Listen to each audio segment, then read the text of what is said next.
বিগত কয়েকদিনের অবিরাম বর্ষণে একদিকে যখন গোটা বরাক উপত্যকা জলমগ্ন, এমতাবস্থায় কাটিগড়া বিধানসভা কেন্দ্রে ভূমিধসের ঘটনায় এলাকায় আতঙ্কের ছায়া। উল্লেখযোগ্য, কাটিগড়ায় ভয়াবহ ভূমিধসে ধ্বংসস্তূপে পরিণত হয়েছে 4টি বসতবাড়ি। শনিবার রাতে কাটিগড়া সমষ্টির মহাদেবপুর জিপির তালকর গ্রান্টে ধস পড়ে ভেঙে গিয়েছে 4টি বসতবাড়ি। নষ্ট হয়ে গিয়েছে ঘরগুলিতে থাকা যাবতীয় আসবাবপত্র। ধস পড়ার ফলে আহত হয়েছেন বেশ কয়েকজন।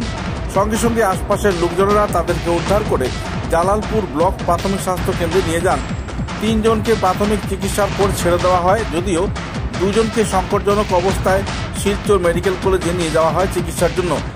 এদিকে খবর পেয়ে রবিবার সকালে বিজেপি রাজ্যিক পরিষদের সদস্য তথা প্রাক্তন জেলা পরিষদ সদস্য সুব্রত চক্রবর্তী ক্ষতিগ্রস্ত পরিবারের লোকজনদের সঙ্গে দেখা করেন এবং ক্ষতিগ্রস্ত লোকেদের সরকার থেকে সাহায্য পাইয়ে দেওয়ার আশ্বাস দেন। ভূমিধসের ঘটনায় এলাকায় আতঙ্ক বিরাজ করলেও বন্যার জল সমগ্র এলাকা জুড়ে কমতে চাইছে না। সব মিলিয়ে অবিরাম বৃষ্টির ফলে মাটির তৈরি ঘরে থাকা নাগরিকেরা বর্তমানে আতঙ্কে দিন কাটাচ্ছেন। যে কোনো সময় ভেঙে পড়তে পারে সেই মাটির ঘর, কিংবা যেসব ব্যক্তিরা পাহাড়ের নিচে টিলার নিচে ঘর বানিয়ে থাকছেন তাদের মনেও আতঙ্ক বিরাজ করছে কখন না ভূমিধস হয়।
আরে